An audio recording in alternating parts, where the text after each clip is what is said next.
Guys welcome to the one more blog. और ये जो ब्लॉग ये इसलिए बना रहा हूँ क्योंकि जैसे कि मैं ऑलमोस्ट बहुत से ट्रिप पे जाता हूँ, तो वहाँ की जो स्टोरी है मैं कभी बता पाता हूँ, कभी नहीं बता पाता हूँ। क्योंकि क्या है कि रास्ते के बारे में बताना रहता है, होटल्स के बारे में बताना रहता है, सारे वहाँ पे जाते कैसे सारी चीज़ों के बारे में बताना रहता है, तो स्टोरी उस चीज़ में कहीं छुप जाती है।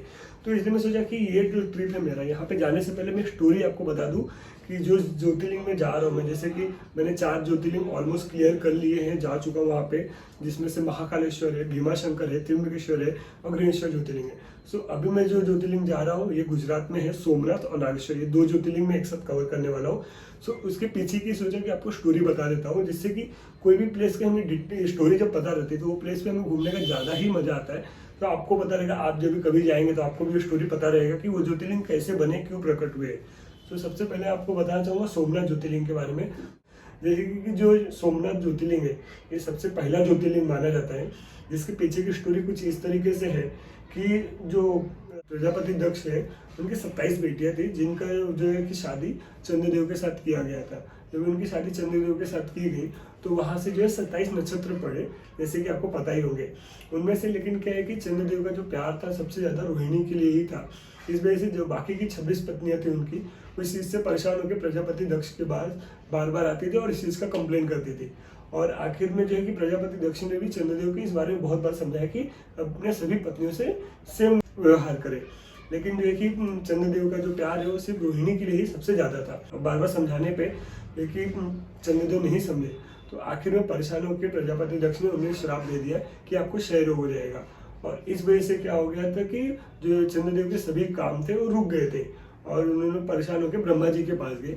तो ब्रह्मा जी ने उनको बताया कि आप बाकी देवी देवताओं के साथ जाके एक शांत और प्रवास जगह पे जाके जो है कि भगवान शिव की आराधना करें, जहाँ पे उन्होंने 10,000 करोड़ बार महामृत्युंजय मंत्र का जाप किया। और महामृत्युंजय मंत्र के जाप करने के बाद जब शिव भोलेनाथ वहाँ पे प्रकट हुए तो उनको ये सारी चीज़ें उन्होंने बताई। तो उन्होंने उनको श्राप मुक्त को किया, लेकिन उन्होंने उनको ये बताया कि आपका एक एक दिन जो है कि वो कम होते जाएगा, फिर एक दिन आएगा कि वापस आपको पूरा हो जाएगा, दिन वापस से आपका बढ़ जाएगा। जैसे कि जो चंद्र ग्रहण लगता है इस टाइप से कुछ होता है, ये आपको पता ही रहेगा।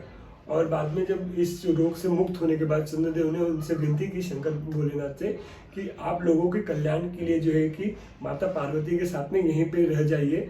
तो उनकी इस बात को जो है कि शंकर भोलेनाथ ने मान लिया और वहाँ पे जो है कि ज्योतिर्लिंग के रूप में वहाँ पे हमेशा के लिए माता पार्वती के साथ बस गए। और जो है उस जगह का नाम जो है कि अब हमें सोमनाथ नाम से हम जानते हैं। तो गाइस सोमनाथ ज्योतिर्लिंग की स्टोरी तो आपने जान ली कि वो कैसे प्रकट हुआ है और उसके पीछे की स्टोरी क्या थी। और अब मैं आपको बताने वाला हूँ नागेश्वर ज्योतिर्लिंग के बारे में, जो 10th सबसे मेन ज्योतिर्लिंग माना जाता है, जहाँ पे सोमनाथ के बाद में नागेश्वर जाने वाला हूँ सेकेंड डे पे ही। स्टोरी कुछ इस तरीके से है गाइस। एक जंगल था जहाँ पे दारुका नामक एक राक्षसनी थी और उसका पति था दारुक। दारुका को जो है कि माता पार्वती द्वारा आशीर्वाद मिला हुआ था कि उस जंगल को वो कहीं पे भी लेके जा सकती थी। इस वजह से दोनों ने क्या किया था कि सभी जंगलों में आग लगाना, लोगों को परेशान करना, जानवरों को मारना, जिससे प्रकार से अनेक प्रकार से लोगों को परेशान करना शुरू कर दिया था। और उस वजह से सभी लोग परेशान होकर महर्षि और्य के पास गए।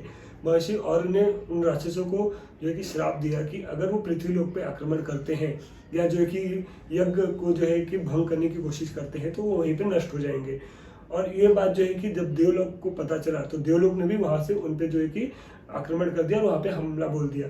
तो इस चीज से जो है कि दारुका और दारुक परेशान हो गए और उन्होंने सोचा कि अगर वो पृथ्वी लोक पे जाते तो वहां पे नष्ट हो जाएंगे और अगर यहाँ पे रहते तो यहाँ पे हार जाएंगे, मर जाएंगे। तो उस चीज से परेशान होकर उसने उस जंगल को जो है कि वहां से लेके जो है कि समुद्र के बीच में चले गए। और समुद्र के बीच में लेके जाने के बाद जो है कि उन लोग खुशी खुशी रहने लगे। लेकिन एक दिन क्या होगा, इसकी कुछ नाव थी जो वहां से कहीं पे जा रही थी और दारुक ने जैसे ही देखा कि वहां पे कुछ नाव जा रही थी, वहां पे उस नाव में बैठे सभी जो लोगों को कैद कर लिया, उसे जेल में डाल दिया। और उसमें सुप्री करके एक शिव भक्त था जो बहुत ही बड़ा शिव भक्त था।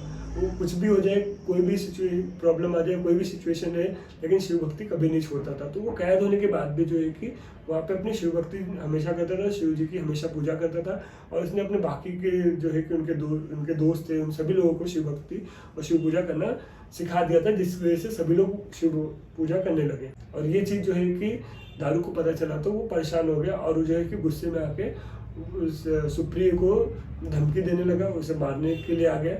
लेकिन फिर भी जो है कि सुप्रिय ने पूजा करना नहीं छोड़ा। तो आखिर में जब दारुक ने सुप्रीम को मारने के लिए तलवार उठाई और मारने गया तो शिव जी वहाँ पे खुद प्रकट हो गए और उन्होंने सभी राक्षसों को वहीं पे खत्म कर दिया। और दारुक जो था वो भागते भागते चला गया दारुका के पास में, अपनी पत्नी के पास में। तो दारुका ने जो है कि फिर से जो है कि अपने वंश अपने बच्चों की चिंता करते हुए माता पार्वती से जो है कि उनकी विनती की और उनसे कहा कि हमें यहाँ पे हमारे बच्चों और हमारे वंश को रहने की अनुमति दें और हम अभी से किसी को परेशान नहीं करेंगे। तो माता पार्वती ने जो है कि शिव जी के पास गए और उन्हें सारी चीज़ें बताई और उनके वंश को और उनके बच्चों को वहाँ पे रहने की अनुमति मांगी। तो शंकर जी ने आशीर्वाद देते हुए कहा कि ठीक है, वो वहाँ पे रह सकते हैं, लेकिन वो कभी किसी को परेशान नहीं करेंगे। और जो है कि उन्होंने वहाँ पे उनको रहने की अनुमति दी और शंकर जी खुद वहाँ पे एक ज्योतिर्लिंग के रूप में वहाँ पे बस गए, नागेश्वर ज्योतिर्लिंग जिसे हम कहते हैं। और वहाँ पे बस के उन्होंने कहा कि यहाँ पे मैं अपने सभी भक्तों की रक्षा करूँगा, जिससे कि कोई किसी को परेशान न कर पाएगा। और उस जगह पे हमेशा के लिए बस गए और उस जगह को आज हम नागेश्वर ज्योतिर्लिंग के नाम से जानते हैं। और नागेश्वर का मतलब है कि नागों के देवता, जो शंकर भोलेनाथ का ही एक नाम है। सो ये रही सोमनाथ और जो नागेश्वर ज्योतिर्लिंग की स्टोरी गई। आपको कैसा लगा मुझे कमेंट में ज़रूर बताएं। मिलते हैं आगे के वीडियो में, जो जाने के टाइम में बनाने वाला हूँ ट्रिप पे, और जो कि बहुत मस्ती बहुत मजाक जैसे हर वीडियो में रहते हैं, आपको पता ही है, तो वो भी चलता रहेगा। सो